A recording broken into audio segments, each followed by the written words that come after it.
ಮಾಡಬೇಕು ಅಂದರೆ ಅವರು ಅರ್ಥ ಮಾಡ್ಕೋಬೇಕು. ಯಾಕೆ ಅಂದರೆ ಅಂಗವಿಕಲರು ಆಮೇಲೆ ಅಂಧಾರು ಅವರು ನಿಮಗೆ ನಾಚಿಕೆ ಆಗಬೇಕು. ಎ ಸಿ ಕಾರ್ನಾಗ ತಿರ್ತೀರ ನೀವು, ಗೊತ್ತಾಗಲ್ಲ ನಿಮಗೆ? ನೀವು ಎ ಸಿ ಕಾರ್ನಾಗ ತಿರ್ತೀರ, ನಿಮ್ಗೆ ಗೊತ್ತಾಗಲ್ಲ ಅಂಗವಿಕಲರು ಏನು, ಇವ್ರ ಜೀವನ ಏನು ಹೆಂಗೆ ಅಂತ. ಈ ಫ್ರೀಡಮ್ ಪಾರ್ಕ್ನಲ್ಲಿ ಮೂಲೆ ಬೋಲಿಂದ ಬಂದಿದ್ದಾರೆ.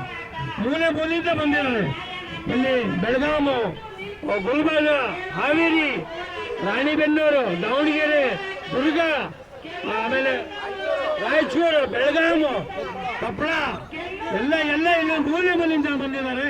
ಅವ್ರು ಬಂದು ನಾವು ಕೇಳ್ರಿ ಇಲ್ಲಿ ಬಂದು ಎ ಸಿದಾಗೆ ಕರ್ಕೊಂಡು ಹೋಗೋದಲ್ಲ. ಓಟ್ ಹಾಕ್ಬೇಕಾದ್ರೆ ಎಲ್ಲ ಬೇಕು, ಓಟ್ ಹಾಕ್ಬೇಕಾದ್ರೆ ಬೇಕು.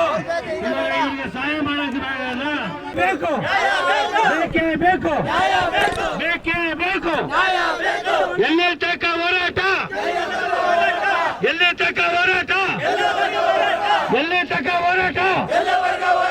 ಬೇಕೇ ಬೇಕು. ಇವತ್ತು ಸರ್ಕಾರದಿಂದ ಸಿಗ್ತಕ್ಕಂಥ ಸೌಲಭ್ಯಗಳು ನಾವು ಪೂರ ವಂಚಿತ. ಸರಿ ಸಾಮಾನು ನೋಡ್ತೀನಿ ಅಂತ ಹೇಳ್ತೀವಿ, ಭಾಷಣದಲ್ಲಿ ಹೇಳ್ತೀರಾ ನೀವು. ಇಲ್ಲಿ ನೋಡಿದರೆ ಅಂಗವಿಕಲರಿಗೆ ಏನೂ ಸವಲತ್ತಿಲ್ಲ. ನೀವು ಸಿದ್ದರಾಮಯ್ಯರೇ, ನೀವು ಅರ್ಥ ಮಾಡ್ಕೊಡ್ರಿ. ಕ್ಯಾಬಿನೆಟ್ನಾಗ ಕುತ್ಕೊಂಡು ಎ ಸಿನಾಗ ಕುತ್ಕೊಂಡು ಏನು ಬೇಕಾದರೂ ಮಾತಾಡ್ತೀರಾ.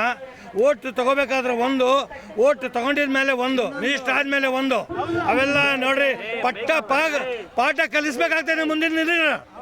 ನಿಮಗೆ ನಾಚಿಕೆ ಆಗ್ಬೇಕು. ನಿಮಗೆ ಅಂಗವಿಕಲರಿ ಇವರು ಯಾರು ಅಂಗವಿಕಲರು, ಅವ್ರಿಗೆ ಏನು ಸವಲತ್ತು ಮಾಡ್ರಿ.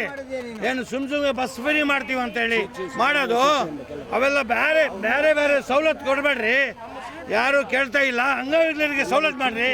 ಮನೆ ಸಿದ್ದರಾಮಯ್ಯ ಅವರೇ, ಇವ್ರಿಗೆ ಮನೆ ಬೇಕು, ಮನೆ ಕೊಡ್ರಿ. ಇವ್ರು ಪಾಸ್ ಬೇಕು, ಪಾಸ್ ಕೊಡ್ರಿ. ಎಲ್ಲ ಪಾಸ್ ಎಲ್ಲ ಫ್ರೀ ಇರಬೇಕು. ಇವ್ರಿಗೆ ಏನು ಸವಲತ್ತು ಇದಾವೆ, ಇಷ್ಟು ಬೇಡಿಕೆ ಇದಾವೆ. 6,000 ರೂಪಾಯಿ ಸಂಬಳ ಮಾಡ್ರಿ. ಇವಾಗ ಎಷ್ಟೈತೆ ತೆಲಂಗಾಣ? 400 ರೂಪಾಯಿ ಐತೆ. ನಾಚಿಕೆ ಆಗಲ್ರಿ? 400 ರೂಪಾಯಿ ಐತೆ. 6,000 ರೂಪಾಯಿ ಸಂಬಳ ಮಾಡಬೇಕು ಸರ್. ಎಲ್ಲ ಇಲಾಖೆಗಳಿಗೂ 5% ಅನುದಾನ ಅಂತ ಐತೆ. ಸಂಬಳ ಬೇಕು. 6,000 ರೂಪಾಯಿ ಸಂಬಳ ಬೇಕು. ಆಮೇಲೆ ಇವ್ರಿಗೆ ವಿದ್ಯಾಭ್ಯಾಸ ಮತ್ತೆ ಇವ್ರಿಗೆ ಏನು ಮೂಲಭೂತ ಸವಲತ್ತು ಮತ್ತೆ ಸ್ಕೂಲಿಂದು, ಆಮೇಲೆ ಪಿಂಚಿನ್, ವಸತಿ, ಆಮೇಲೆ ಏನೇನೇನು ಸವಲತ್ತು ಬೇಕು, ನಾವೇನು ಬೇಡಿಕೆ ಇಟ್ಟಿದ್ವಿ ಇವೆಲ್ಲ ಕೊಳ್ಳೇಬೇಕು. ರಾಜಕೀಯ ಮೀಸಲಾತಿ ಬೇಕು. ಆಮೇಲೆ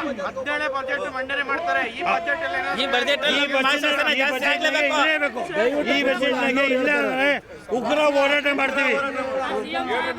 ಸರ್ ನಾವೇನಿಲ್ಲ, ವಿಧಾನಸೌಧ ಮುತ್ತಿಗೆ ಹಾಕ್ತಿದ್ದೀವಿ. ಇನ್ನು ಮುಂದಿನ ದಿನಗಳೇ ನಾವು ವಿಧಾನಸೌಧ ಮುತ್ತಿಗೆ ಹಾಕೋದು ಪ್ರಯತ್ನ ಪಡ್ತೀವಿ. ಇನ್ನು ಜಾಸ್ತಿ ಜನ ಬರಬೇಕು, ಬರ್ತಾರೆ. ಇವಾಗ ಸಾವಿರಾರು ಜನ ಇದ್ದಾರೆ ಅಂಗವಿಕಲರು, ಮೂಲೆಯಿಂದ ಬಂದಿದ್ದಾರೆ. ನಮ್ಮ ಅಧ್ಯಕ್ಷ ಮಾತಾಡ್ತಾರೆ. ಮತ್ತು ನನ್ನ ಹೋರಾಟ ಬಂಧುಗಳೇ ಮತ್ತು ನನ್ನ ಆತ್ಮೀಯ ಪತ್ರಕರ್ತ ಮಿತ್ರರೇ ಮತ್ತು ಎಲ್ಲ ಮಾಧ್ಯಮದ ಮಿತ್ರರೇ, ಇವತ್ತು ಎಲ್ಲರ ಹತ್ರ ನಾವು ಕೇಳ್ಕೊಳ್ಳೋದಿಷ್ಟೇ. ಯಾವತ್ತು ಈ ಒಂದು ಕರ್ನಾಟಕ ರಾಜ್ಯ ಏನು ಅಣ್ಣ ಬಸವಣ್ಣನವರು 12ನೇ ಶತಮಾನದಲ್ಲಿ ಅಣ್ಣ ಬಸವಣ್ಣನವರು ಜಾತಿ ಮತ್ತು ಲಿಂಗ ತಾರತಮ್ಯಕ್ಕಾಗಿ ಏನು ಕ್ರಾಂತಿ ಎಬ್ಬಿಸಿದ್ರು, ಅದೇ ಪುಣ್ಯಭೂಮಿಯಿಂದ ನಾವು ದೇಶದ 15 ಲಕ್ಷಕ್ಕೂ ಅಧಿಕ ಅಂಗವಿಕಲರ ಒಂದು ಸಮಾನತೆ ಮತ್ತು ಏಕತೆ ಮತ್ತು ಸಾರ್ವಭೌಮತ್ವಕ್ಕಾಗಿ ನಾವು ಈ ದಿನ ನಾವು ಬಸವ ಕಲ್ಯಾಣದಿಂದ ಬೆಂಗಳೂರು ಫ್ರೀಡಮ್ ಪಾರ್ಕ್ವರೆಗೆ ಬೈಕ್ ರ್ಯಾಲಿ ಮತ್ತು ಕಾನೂನು ರಥಯಾತ್ರೆಯನ್ನು ಹಮ್ಮಿಕೊಂಡು ಈ ದಿನ ಬಂದಿದ್ದೇವೆ. ನಮ್ಮ ಉದ್ದೇಶ ಇಷ್ಟೇ, ಯಾವ ಸರ್ಕಾರವನ್ನಾಗಲಿ ಯಾವ ಅಧಿಕಾರಿಯನ್ನಾಗಲಿ ನಾವು ದ್ವೇಷಿಸಬೇಕನ್ನೋದಲ್ಲ. ನಮ್ಮ ಉದ್ದೇಶ ಇಷ್ಟೇ, ಯಾವ ಬಾಬಾ ಸಾಹೇಬ್ ಅಂಬೇಡ್ಕರ್ ಅವರ ಸಂವಿಧಾನದ ಪೀಠಿಕೆಯನ್ನು ನೀವು ಕೈಯಲ್ಲಿ ಹಿಡ್ಕೊಂಡು ಹೇಳ್ತಾ ಇದ್ರೆ, ವ್ಯಕ್ತಿ ಗೌರವ ಮತ್ತು ಸಾಮಾಜಿಕ ನ್ಯಾಯ, ಸಾರ್ವಭೌಮತ್ವ ನಮ್ಮೆಲ್ಲರ ಆದ್ಯ ಕರ್ತವ್ಯ ಅಂತ ಪ್ರಮಾಣ ವಚನ ಭಾರತಾಂಬೆ ಹೆಸರಲ್ಲಿ ನೀವು ಏನು ಪ್ರಮಾಣ ವಚನ ಮಾಡ್ತೀರಿ, ಆ ಬಾಬಾ ಸಾಹೇಬರ ಒಂದು ಸಂವಿಧಾನಕ್ಕೆ ಅನ್ಯಾಯ ಮಾಡ್ತೀರಿ ಅನ್ನುವಂಥ ಮಾತನ್ನು ಇಟ್ಕೊಂಡು ನಮಗೆ ಯಾಕೆ ವ್ಯಕ್ತಿ ಗೌರವ ಇಲ್ಲ, ನಾವು ಮನುಷ್ಯರಲ್ವಾ, ನಾವು ವ್ಯಕ್ತಿಗಳಲ್ವಾ, ನಾವು ಸಾಮಾಜಿಕ ನ್ಯಾಯ ನಾವಲ್ವಾ ಅನ್ನುವಂಥ ಒಂದು ಮಾತನ್ನು ಇಟ್ಕೊಂಡು ನಾವು ಮಾನ್ಯ ಸಿದ್ದರಾಮಯ್ಯನವರೇ, ನೀವು ಕಾನೂನು ತಜ್ಞರು, ಯಾಕೆಂದರೆ ನಿಮ್ಮಷ್ಟು ಕಾನೂನು ಯಾರು ಬಲ್ಲವರಿಲ್ಲ ಅಂತ ನಾವು ಭಾವಿಸಿದ್ದೇವೆ. ಯಾಕೆ ಅಂಗವಿಕಲರು ಕಂಡ್ರೆ ನಿಮಗೆ ಕಣ್ಣು ಕಾಣೋದಿಲ್ಲನ್ರಿ? ಕಣ್ಣು ಕಾಣದಿದ್ರೂ ಪರವಾಗಿಲ್ಲ, ನೀವು ಕಾನೂನಾದರೂ ಕೇಳಿಸ್ಕೊಳ್ಳಿ, ನಾವು ಬೇಕಾದ್ರೆ ಹೇಳ್ತೀವಿ, ನಿಮ್ಗೆ ಆಡಿಯೋ ಕ್ಯಾಸೆಟ್ ಬಂದಿದೆ. ಇಲ್ಲ ನಾವೇ ಬಂದು ನಿಮ್ಮ ಕಿವಿಯಲ್ಲಿ ಊದುತ್ತೀವಿ ನಾವು. 2016 ಕಾಯ್ದೆ ಏನು ಹೇಳ್ತದೆ ಅದಕ್ಕೆ ನಾವು ಕೇಳ್ತಾ ಇದ್ದೀವಿ. ಎಲ್ಲಿವರೆಗೂ ನಾವು ಆಳುವವರಾಗೋದಿಲ್ಲ ಅಲ್ಲಿವರೆಗೂ ಅಧಿಕಾರ ಸಿಗೋದಿಲ್ಲ. ಡಾಕ್ಟರ್ ಬಾಬಾ ಸಾಹೇಬ್ ಅಂಬೇಡ್ಕರ್ ಅದನ್ನೇ ಹೇಳಿದ್ದಾರೆ, ಆ ಅಧಿಕಾರ ಸಿಗದ ಹೊರತು ಅಭಿವೃದ್ಧಿ ಸಾಧ್ಯನೇ ಇಲ್ಲ ಅಂತ. ಹಾಗಾಗಿ ನಮ್ಮ ಅಂಗವಿಕಲರ ನಡೆ ರಾಜಕೀಯ ಕಡೆ ಅನ್ನುವಂಥ ಅಭಿಯಾನವನ್ನು ಹಮ್ಮಿಕೊಂಡು ಬಂದು ಇವತ್ತು ಇಲ್ಲಿ ಮಾನ್ಯ ಸಿದ್ದರಾಮಯ್ಯನವರು ಬಂದು ಈ ಒಂದು ಮನವಿಯನ್ನು ಸ್ವೀಕರಿಸಿ ನಮಗೆ ಅಧಿಕೃತ ಆದೇಶ ಹೊರಡಿಸೋರಿಗೆ ನಾವು ಎದ್ದೊಳ್ಳೋದಿಲ್ಲ. ಒಂದು ವೇಳೆ ಅವರು ಬರದೇ ಇದ್ರೆ ಇವತ್ತು ಫ್ರೀಡಂ ಪಾರ್ಕ್ ಅಲ್ಲಿ ಕುಂತಿದ್ದೀವಿ.